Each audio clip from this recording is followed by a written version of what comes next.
Finally tonight, an emotional goodbye as a Sarasota police officer signs off for the very last time. After 30 years of serving on the police force there, Officer Andre Jenkins gave his final goodbye. This will be my last transmission on the radio. Copy, 6106-107. Congratulations on your retirement. It's 6106, Officer Andre Leroy Jenkins Jr. ID 1000. 10-7. You earned it, buddy. Good job. Congrats, Dre. It's been an honor. Congrats, Andre. Good luck. Congratulations, Dre Love. Have fun. 30 years. Congratulations. Thank you for serving. Thank you for inviting us into your home tonight. That's it for this special report. Fair, balanced, and unafraid. The story, hosted by Martha MacCallum, starts right now, touching end there, and to West Virginia tomorrow. Oh, looking forward to that. We'll see you there. Thank you, Brett. I'm Martha MacCallum. Good evening, everybody. This is the story. South Korea's president says that Mr. Trump should get the Nobel Peace Prize. That, as an award given for reporting back here at home on the Trump dossier, raises new questions tonight over how the reporters got that scoop and whether President Obama's National Director of National Intelligence, James Clapper, may have been one of the sources. It is a question Congress says Mr. Clapper has been reluctant to answer directly, despite the fact that he once told President Trump that he did not believe the leaks were coming from within the intelligence community. Now, a closer look at the timeline of all of the statements by James Clapper does not seem to add up. Trace Gallagher is live in our West Coast newsroom tonight to explain. Hi, Trace. Hi, Martha. The White House Correspondents Association gave CNN the Merriman Smith Award, saying the network made the Steele dossier part of the American lexicon.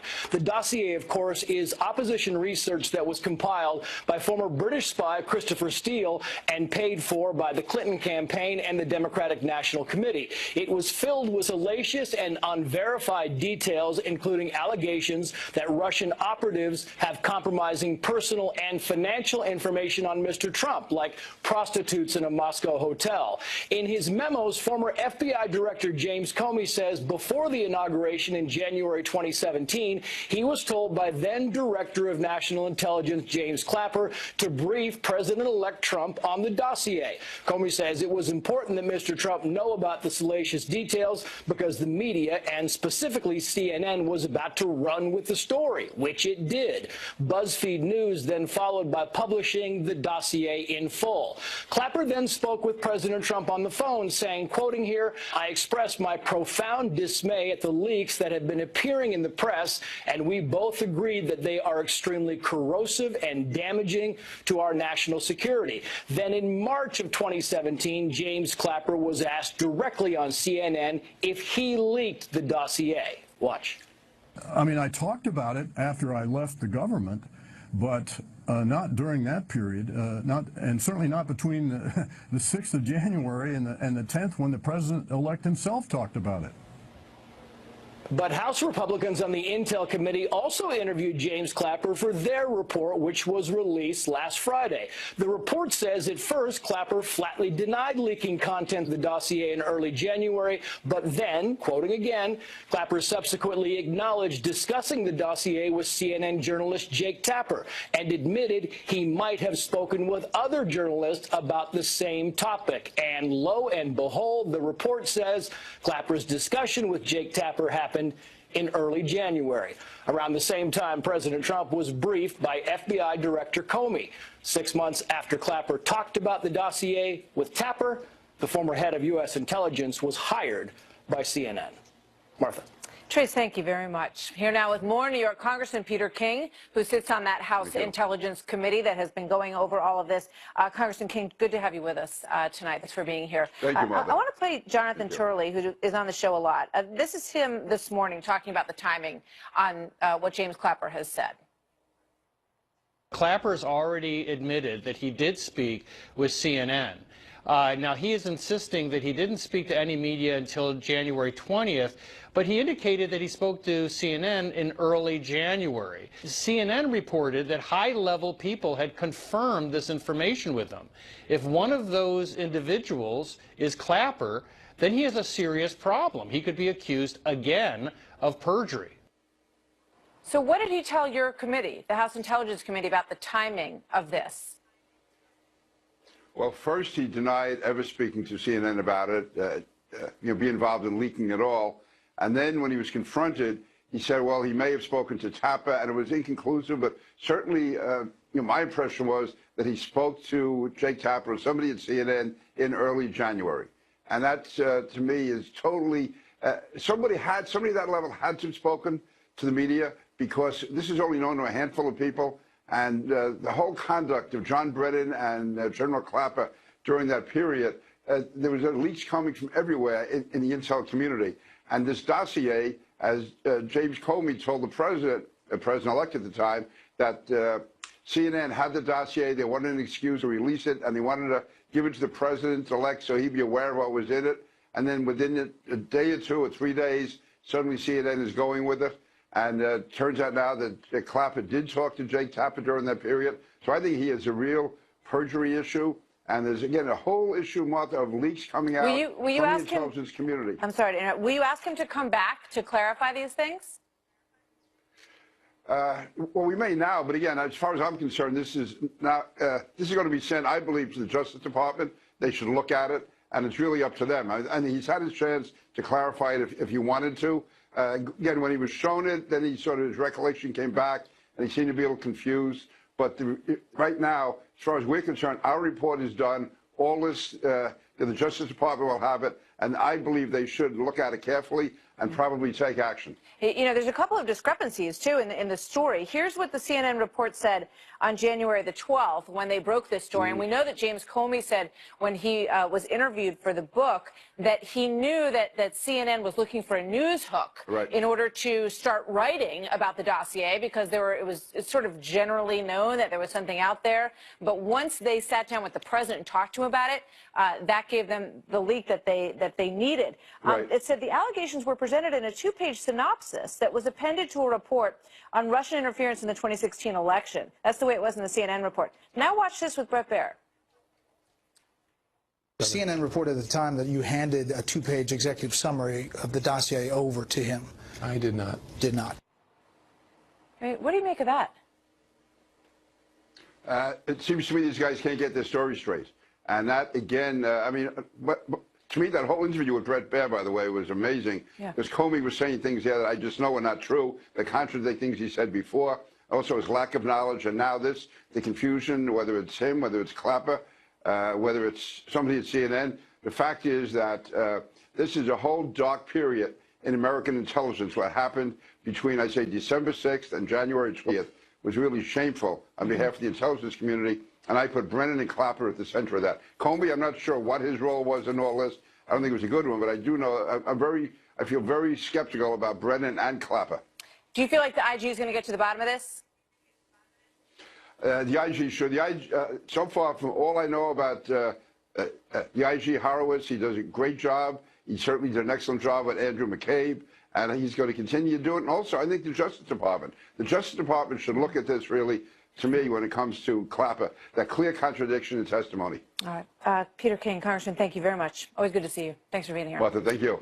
Thank you. Joining me now, Joe DeGenova, a Trump legal confidant and former federal prosecutor and former independent counsel, and Philippe Reines, a former senior advisor to Hillary Clinton. Welcome, gentlemen. Good to have you all here. Good evening. I just want to play this one soundbite from President Trump when he spoke to Fox and Friends last week with regard to the Justice Department. So I'm very disappointed in my Justice Department. But because of the fact that it's going on, and I think you'll understand this, I have decided that I won't be involved. I may change my mind at some point because what's going on is a disgrace. It's an absolute disgrace. Joe, what did you make of that comment? Well, I think the president is frustrated, and he should be. I think what's going to happen, Martha, apropos of Comey's comments and Clapper's apparent lying, is that John Huber, who has been appointed to investigate the unmasking and the FISA illegality, will be investigating all of the things that we've just talked about. And in fact, the grand jury subpoenas will issue for Mr. Comey, Mr. Clapper, and Mr. Brennan. But pending that grand jury subpoenas, those subpoenas, I think Mr. Clapper and Mr. Comey and Mr. Brennan should have their security clearances revoked until such time as the grand jury and the Justice Department make determinations about their responsibility. I think their conduct from disclosed information shows that they have violated the standards for maintaining a security clearance, and the current Director of National Intelligence, Dan Coats, should revoke all of their security clearances pending the grand jury outcome. Philippe, what do you think about that? Well, I think a couple of things. First, I agree with Congressman King when he says this is a very dark period of American intelligence, in the sense that in the last 15 months it's become very politicized, and I just don't think that that's good for America. But I want to look at what President Trump just said. He said, my Justice Department. And you know what? That's key. For 15 months now, he has been president.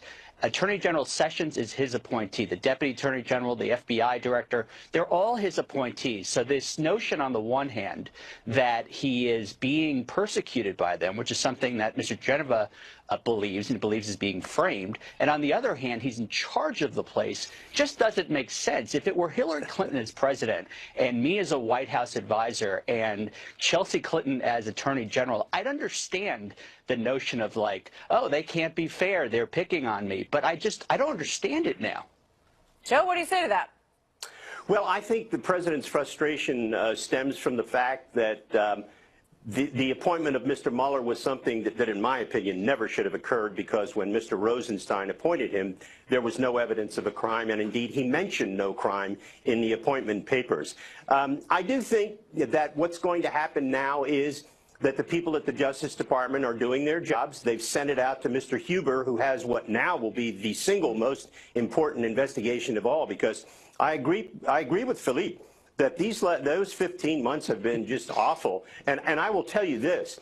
I think the worst part of American intelligence and law enforcement came on July 5th, 2016, when James Comey usurped the functions of the Attorney General. Yeah. That was the darkest day in American law enforcement in 100 years. That is what the Inspector General is looking into in terms of that part of the investigation. I do want to ask you both a question about this Nobel Prize, because we talked about the award that the CNN was given for putting the dossier into the lexicon the other night. And there's a suggestion by the president of South Korea that President Trump, he said President Trump should win the Nobel Peace Prize. The only thing we need is peace.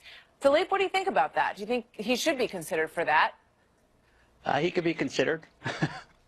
I don't know what else to say. I do want to say, though, since I'll never get a chance to say it again, that I wholeheartedly agree with Joe DeGeneva on what he said about Jim Comey's behavior on July 5th, 2016. But on the Nobel, look, I think what's happening with North Korea is important. Let's let it play out. I don't think anyone's doing this for the prize, but you know, I don't have a dog in the fight. It's certainly jumping the gun. I think anybody would say that, but you know, it certainly reminds people of perhaps when the Nobel Committee jumped the gun in giving one to President Obama. He said that he felt it was too soon, but he said it was given. They gave it to him because he was trying to lower the temperature in terms of nuclear war in the world. And Joe, it looks like the president is making at least some progress. The president has changed the paradigm and has made great success and momentum right now in North Korea. Let's all keep our fingers crossed. Nothing has been finally accomplished, but I must say, looking at it right now, we are at an amazing spot in the history of the relations between North and South Korea, and it's all because of Trump's aggressive agenda. Well, it would be pretty hard for the committee not to consider it, since the president of South Korea is the one who is suggesting that they should. That should be interesting to watch. Philippe, thank you, Joe. I've been to the DMZ. I very much think he'd enjoy it, and that's where it should be. I think we have agreement on that. We're going to hear from Lindsey Graham in that little while. It was quite spectacular and an amazing TV event, to be sure. Thank you, guys. Thank you, guys. Good to see you both. So coming up tonight, the controversial comments that you haven't heard from the White House Correspondents' Dinner. Mike Pence is also very anti-choice. He thinks abortion is murder, which, first of all, don't knock it till you try it. Wow. I don't even know what to say about that. Ben Shapiro is just one of those who were outraged by that so-called joke. He's going to be here with his very unique take on what happened. Plus, the standoff at the border tonight intensifying as hundreds of illegals say that they are not going anywhere until they are granted asylum. Jason Chaffetz and immigration attorney Francisco Hernandez on what needs to happen next. We are a nation of laws. We have to have borders. We don't have borders, we don't have a country. With great interest, the advance of the so-called caravan, and are grateful for the efforts, particularly over this weekend, that our Border Patrol has been making in ensuring that those some 150 individuals who are still a part of the caravan are dealt with in a manner consistent with the law, and that our laws are enforced. A nation without borders is not a nation, as President Trump has said many times. Vice President Mike Pence in Calexico, California today, where part of the new border wall is being built. 100 miles away at a different spot along the Mexico border is this showdown that was so dramatic over the weekend. You can see everybody just camped out there. That is the migrant caravan that he mentioned in a holding pattern tonight as they try to seek asylum in the United States. Jamie Chambers of our Fox affiliate is live at the site in San Ysidro, California. Hi, Jamie. Good evening. Martha, what we're looking at behind us is the west pedestrian entry, and these are a lot of folks that are waiting, trying to determine what's going to happen with all these immigrants. A lot of these people are also waiting for their friends that are just on the other side of the border. A lot of these are commuters that walk through what they describe as a refugee-like status for those immigrants who have traveled for over a month just to get to the really footsteps of San Diego. So many trying to figure out exactly how they can seek asylum, get in there. But on Sunday night, when they got here, all the beds, the 319 beds here for the Border Patrol were completely filled up. So the process is certainly being delayed, if not stopped. We're still waiting to see when this process will start in earnest. Speaking to the people that walk through these folks, there is a lot of empathy, a lot of sympathy with the plight that they are dealing with. All of them saying that they would try to do exactly the same thing, try to get to the United States and try to celebrate some sort of new life from the countries that they're coming through. But a lot of also people understanding that these are rules and laws of the United States government that make sure that they have a process, and telling some of those folks to go back to the embassies from their country and start the process legally. Everyone here in San Diego trying to determine exactly what will happen next. From San Ysidro, Jamie Chambers, Fox News. Jamie, thank you very much. So just a short while ago, President Trump tweeted this, quote, "The migrant caravan that is openly defying our borders shows how weak and ineffective U.S. immigration laws are, yet Democrats like John Tester continue to support the open borders agenda. Tester even voted to protect sanctuary cities. We need lawmakers who will put America first." President going after John Tester for a number of reasons over the past few days, including the Ronnie Jackson situation. Here now, Jason Chaffetz, former chairman of the House Oversight Committee and a Fox News contributor, and Francisco Hernandez is an immigration attorney. I think one of the things to lay out here is that these are people seeking asylum, and there is a process to seek asylum, so they have to wait in line until they can go through that process, right, Jason? Yes, I mean, they can claim asylum and go to the United States Embassy in their country of origin. And there is this principle of safe third country where they don't just get to caravan country to country and state to state and then go figure out where they want to go. When you're trying to escape the oppression, then you need to stop where you are free of that oppression. Yeah, Francisco, what do you say about that? Because, you know, they came mostly from Honduras. Once they got into Mexico, they were free of the oppression that they were under, according to them and their situation and their application in Honduras and Guatemala. No, actually, no, because Mexico doesn't have a political asylum process like we do. What we're talking about is these folks are trying to apply to come here legally. The problem with applying at the embassy in Honduras is that if they're turned away, we're turning them away to the very same people that are prosecuting them or going to kill them, narco traffickers, the cartels. The problem is that neither country can admit that Honduras cannot guarantee the safety of its citizens, or we would have to let everyone But in. everybody So wants to come to the United States of America. Everybody wants to come here. It's the greatest country on the face of the planet. But we have over a million people legally and lawfully come to this country, and we're failing the people that are trying to do it legally and lawfully. And they just want to blow through the doors. No, but there is no process whereby these folks can apply to come here other than knocking on the door. And that is, look, they could try to pay a smuggler to cross them with a tunnel or a tall ladder. But the problem is they're trying to apply to come here legally. And it's the administration's own officers that determine if they have a credible fear. There is a process, and there's 150 or 60 of them, and they're already processing some 300 people, as you just heard in the report. So the fact of the matter is that you have to wait your turn, and then you have to go through the application process, and whatever percentage of them may actually be granted asylum based on their situation, and we know that they're, you know, being advised in terms of how to, you know, kind of work that system, but they are in the process.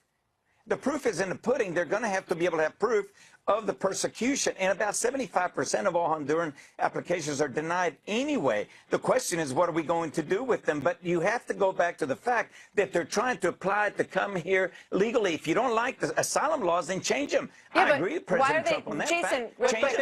Jason, my question, why are they denied? Well, again, what he makes a point is they change the law, but the law happens to be working. These people want to break the law. That's the problem, and they could go apply at the United States Embassy in Honduras. That's where they should do it. You cannot apply at the United States Embassy in Honduras. You cannot. Yes, they won't let them apply. You can't. You cannot, because you got to be able to get in the door. Here, they're knocking on the door to apply here legally. Can y'all not get the point? You guys want to obey the laws. They're trying to obey the laws. Now we don't like the laws of political asylum, so let's change them. It sounds to me like they're going to have to wait their turn to go through the process, and that's what's happening. So we're going to watch it play out. That's I got to what leave it they're there, you doing. guys. We're short on time. Thank you so very much. So why are we complaining? Thank you both. Thank you. So we are less than 24 hours away from the Fox News West Virginia GOP Senate primary debate coming up. I will talk to 2 of the 3 men vying to get on the ballot in November. They all want to run against Joe Manchin and try to beat him in West Virginia. Congressman Evan Jenkins and Attorney General Patrick Morrisey are on the show coming up in just a little bit. Plus, new signs that the president and Kim Jong-un and the meeting is going to happen, as both men seem to sort of soften their rhetoric. Senator Lindsey Graham up next on that. If it's not a success, got to get rid of the nuclear weapons.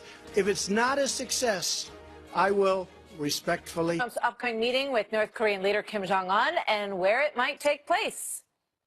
We're looking at various countries, including Singapore, and we are also talking about the possibility of the DMZ. I think that some people maybe don't like the look of that, and some people like it very much.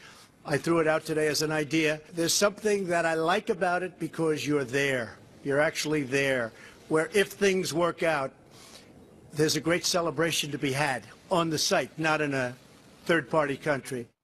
Interesting, right? This is North Korean leader Kim Jong-un begins to soften his tone, telling the South Koreans this: I know the Americans are inherently disposed against us, but when they talk with us, they will see that I am not the kind of person who would shoot nuclear weapons to the South, over the Pacific, or at the United States. So the guy who was once dubbed Little Rocket Man by Trump may actually be speaking the language of a peacemaker, at least at this point. Earlier this evening, I sat down with South Carolina Senator Lindsey Graham, a member of the Armed Services and Judiciary Committees. Watch. First of all, on the location, do you agree that with President Trump, DMZ is the place to do this? Yeah, the war's never ended, and it reminds you that we're still in a state of, hostilities have never ended. I like the idea of being where the armistice was signed is where you end the war. And you got to remember, if this doesn't work out, peace or war is now your option. There's no middle ground. If this doesn't work out, is what the president has talked about. He said, I will meet with him. If he doesn't give us what we want, which is a real guarantee, a verifiable guarantee that they are denuclearized, not that they will, right? Right. That's the deal. Well, Kim Jong-un's playing with the fire. If he wants to meet with Trump and he doesn't deliver and he tries to play Trump like his family's played other presidents, that's the worst possible thing he could do, because this president is serious about making sure they can never have a nuclear weapon to hit the homeland. I think signing a peace treaty for giving up North Korea nukes makes immense sense. He should get the Nobel Peace Prize, Trump, if that happens. But don't play Trump. Word of advice to North Korea: if you try to play this guy, you'll regret it. Can he get some kind of protection promise? Because he looks at what happened to Gaddafi, right, and that's a real concern for this dear leader. Well, the dear leader has a choice to make. Before, he thought the best way to survive was have a nuclear weapon that could hit America, then we'd leave him alone. Yeah. Then along comes Trump, says, I'll never let you have that capability. Now the only way he can survive is to give up his nuclear weapons with the understanding we're going to end the war, sign a peace treaty between us, South Korea, China, and the United States. We're not going to invade North Korea, but have a treaty recognizing them as a separate country, try to normalize relationships. And for that, you have to give up your nukes. And I think that's a good deal for everybody. I do want to play something else for you. This is Benjamin Netanyahu, the Prime Minister of Israel, today. Let's watch. The Iran deal, the nuclear deal, is based on lies. It's based on Iranian lies and Iranian deception. And in a few days' time, President Trump will make his decision on what to do with the nuclear deal. I'm sure he'll do the right thing. The right thing for the United States, the right thing for Israel, and the right thing for the peace of the world. So he says there's new evidence that they have continued elements of the program. This is from Javad Zarif, the foreign minister in Iran. He says President Trump is jumping on a rehash of old allegations already dealt with by the IAEA to nix the deal. How convenient. Coordinated timing by alleged intelligence revelations by the boy who cries wolf just days before May 12th. But Trump's impetuousness to celebrate blew the cover. Well, number one, if you ask the Iranians today, in the past, have you tried to build a nuclear weapon? They'll say no, they're liars.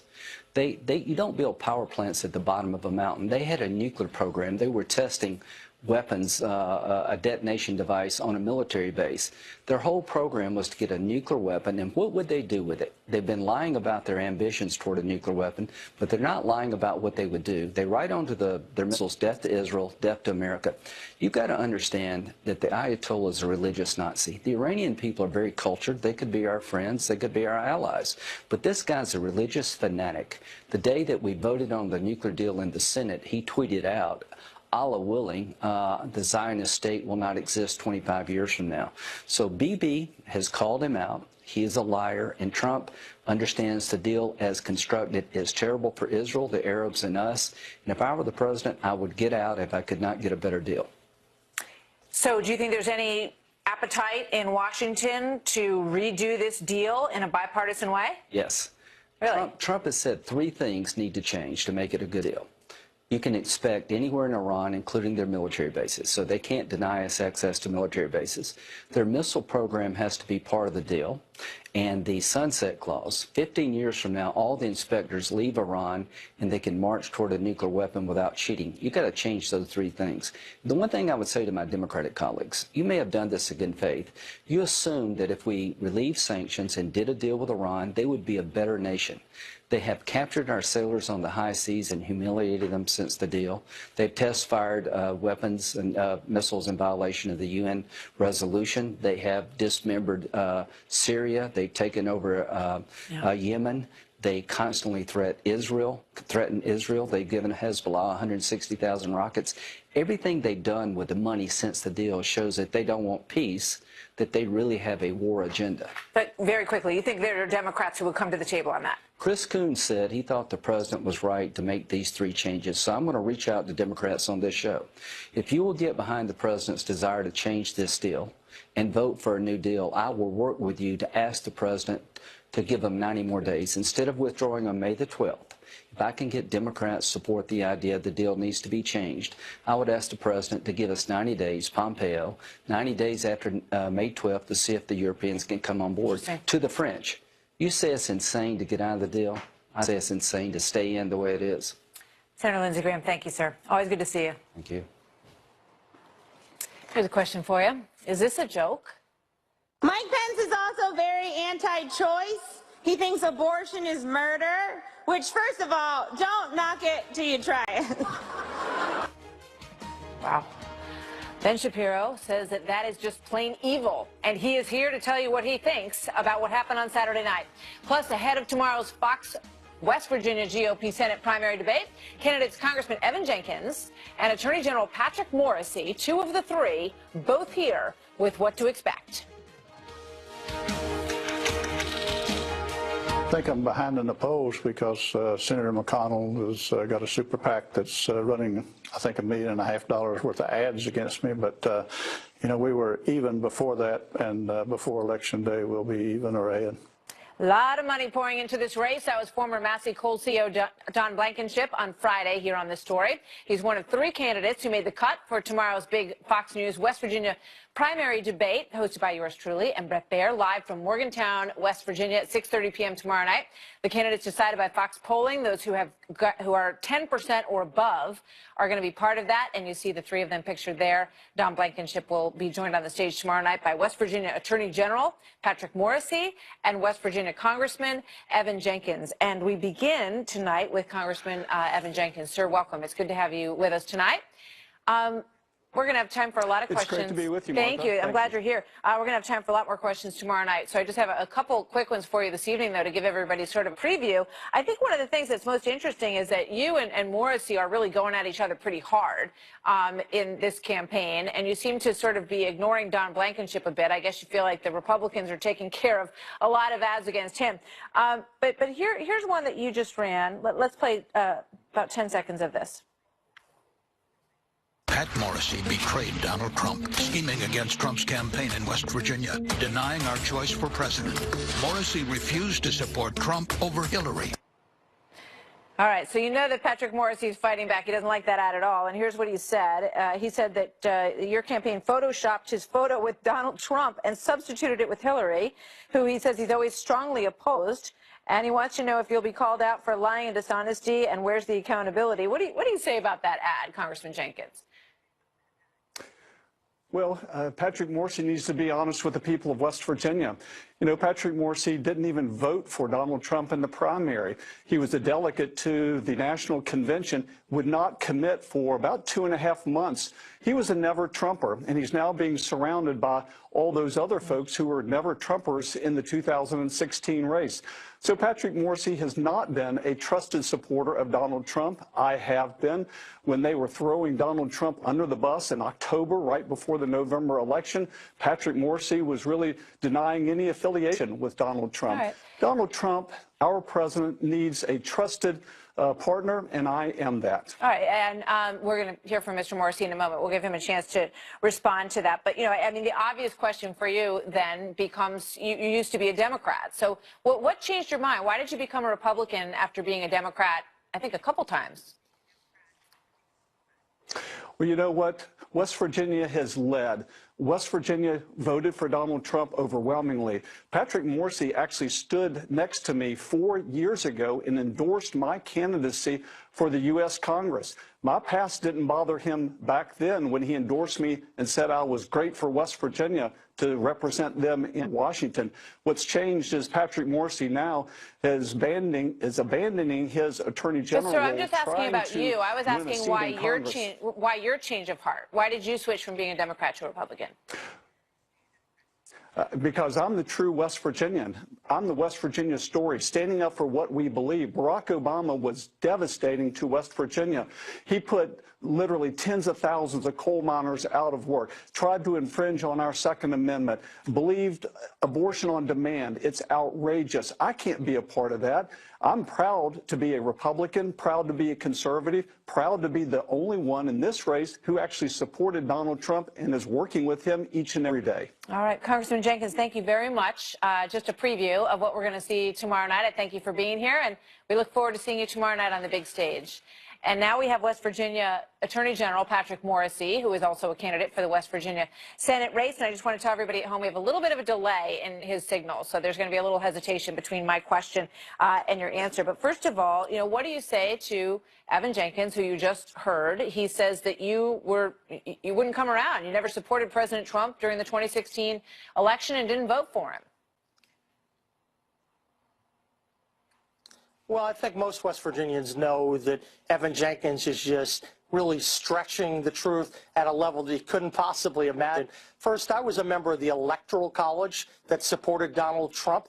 Evan Jenkins can't say that, and that position's actually reserved for those who are really trusted to vote for the president. So not only did I vote for him for Electoral College, I voted for him at the convention. I did ads pairing myself with him in the 2016 campaign. What you really have here is a very desperate candidate, Evan Jenkins, that his liberal background is being exposed. Evan Jenkins was for Planned Parenthood, for gun control. He stumped for John Kerry, rallied for Hillary Clinton, supported Nancy Pelosi. This is a very liberal background. And I think as more West Virginians are learning about my conservative record, standing up for the unborn, most people need to know I'm the only endorsed candidate in this race by West Virginians for Life and the Second Amendment groups, and all the conservatives are coalescing behind my candidacy. As that happens, I think Evan Jenkins is just getting very desperate, making up a lot of lies. I think Fox did a very good job earlier today calling Evan Jenkins out on photoshopping an ad when, meanwhile, Evan Jenkins is the one who rallied for Hillary Clinton. So I think people are seeing through his nonsense, and I think that next Tuesday, we're looking forward to having a good win if the people of West Virginia grant it to us. So, obviously you guys are going at each other pretty hard. I think everybody just got a taste of that, and they're going to see quite a bit more of it tomorrow night. This is a very intense battle going on in West Virginia. But neither one of you seems to be talking about Don Blankenship. Why is that? Well, look, I think right now I'm putting forth my positive conservative vision for the state of West Virginia. I think what you're seeing out of both Don Blankenship and Evan Jenkins are a lot of the attack ads, whereas we have a lot of positive ads up. We have some contrast as well, but I'm emphasizing my record because I'm the only one in the race that has the proven conservative record and the conservative endorsements. I think late last week, when Senator Ted Cruz came on board, Senator Rand Paul, obviously all of the major conservative leaders in the state are rallying behind my candidacy. That's why we're able to project a very positive vision, and why Evan Jenkins and Don Blankenship can't. I think Evan Jenkins really has that very deep liberal past, and he's not able to get away from it. I got to jump in because we're out of time, but I promise you, you will get more time tomorrow night, and we really look forward to having you all on stage. All of these gentlemen hope to beat Joe Manchin and turn West Virginia into a Republican Senate state. So we'll see how that works out. Thank you, gentlemen, to you both. Don't miss it. Tomorrow night, West Virginia Senate debate. Me, Brett. It's going to be a big deal, starting at 6:30, and then it will cross over into the story from 7 to 7:30 tomorrow night. It's going to be fun. Looking forward to it. All right. So did you see what happened over the weekend? I mean, really, nothing was left sacred at the White House Correspondents' Dinner. I was about 10 feet away from where all of that happened. But the joke that you really haven't heard too much about today was one on abortions, if you can believe it or not, at a nice evening, supposedly, out in Washington. Our next guest, Ben Shapiro, editor-in-chief of the Daily Wire, has some thoughts on all this, and he is my guest next. I know a lot of you are very anti-abortion, unless it's the one you got for your secret mistress. News just moments ago, hot off of his visits with the leaders of France and Germany. President Trump has now delayed his decision on steel and aluminum tariffs for the EU and other allies until June the 1st. And he is attempting to finalize the deal with South Korea in the trade front as well. So a bit of a breathing room for Europe with regard to the steel tariffs. We'll keep you posted on that as we get more. And the fallout from Michelle Wolf's roast, if you can call it that, at the White House Correspondents' Dinner has been mainly focused on the insults directed towards Sarah Sanders, and a lot of attention, rightfully so, has been given to that. But what about the other controversial so-called jokes about abortion? Watch this. Mike Pence is also very anti-choice. He thinks abortion is murder, which, first of all, don't knock it till you try it. And when you do try it, really knock it. You got to get that baby out of there. And yeah, sure, you can groan all you want. I know a lot of you are very anti-abortion, unless it's the one you got for your secret mistress. It's fun how values can waver. But good for you. Wow. I don't remember that many people laughing, as I heard on that track, but I don't know where they were in the room. But anyway, my next guest wasn't laughing. Ben Shapiro joins me now, editor-in-chief of DailyWire.com. That one kind of got lost in all of the talk about this, Ben, but I know it didn't get lost on you. Yeah, I mean, I thought that was the most egregious joke of the night. I mean, it's one thing to go after members of the administration in even the most egregious fashion, and that happened, but I was really more troubled by the fact that there were a lot of people in the audience laughing about a woman openly joking about the killing of babies and essentially saying openly that it was the killing of babies, right? That joke was saying that you need to knock the baby hard to get it out of there. Now, a joke is a joke, but I'm not sure where the humor in that lies. And I don't think I'm just being humorless. I mean, I think that some of the other jokes that she told, believe it or not, were kind of funny. That one, I didn't think was funny at all. And again, the fact that she was saying that, you don't knock abortion until you try it. Substitute slavery for abortion there and see how funny it is. Don't knock slavery until you've tried it. And really, when you knock it hard because black people aren't really people. I mean, it is very awkward and terrible, obviously, and evil. So it is amazing so many folks on the left seem okay with that sort of thing. Yeah, it was such an awful and strange moment, and it did prompt some people to get up and walk out and other people to laugh, as everybody heard on that track. But it's liberating, apparently, for some, because Kathy Griffin says that, she's tired of being nice. She's tired of the fact that she apologized to President Bush for, the severed head thing. Here she is. It's a year this month that that picture was released. Right. And we already described... What a year it's been. Yeah. Yeah. By the way, I take the apology back.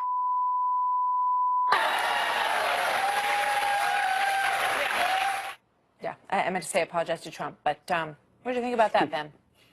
Well, obviously, Kathy Griffin charmed her for a very long time, and it's not really a shock. She's so charming. The fact that Kathy Griffin is taking it back. Now, look, the only person who really did well the other night was Michelle Wolf, because we're still talking about her on Monday, and she knows that. She knows that Stephen Colbert did this really nasty routine in 2005 about President Bush, and now the guy has David Letterman's old spot, and she figures that while there's going to be a lot of there's going to be a lot of nastiness toward her, you know, people who are angry at her right now, she figures she'll outlive it, the left will defend her, and eventually she'll be seen as someone who spoke truth to power in front of the most powerful people in the world, even though, I'm sorry, but speaking in front of a bunch of leftist journalists at a cocktail party is not exactly Solzhenitsyn type stuff. Yeah, I mean, you know, nobody really cares in most of America what goes on at that dinner, that's for sure. But, you know, you look at these dinners and you wonder, you know, sort of what happened to roasting. I mean, in my mind, roasting is sort of an acerbic embrace. It's supposed to make everybody feel like they kind of get the funny things that are annoying about each other. And that roasting is an art, but that is not what we saw on Saturday night. That's right. And again, you know, if she wants to roast members of the Trump administration who can't get up and say anything back, like Sarah Huckabee Sanders, I think it's pretty nasty. By the same token, for the White House to complain about, you know, a nasty comic when President Trump has said some things, I think is a little bit ridiculous. But at the exact same time, for the media to rip on President Trump for the stuff he said and then to defend Michelle Wolf for the stuff she said, that's a double standard of exactly the same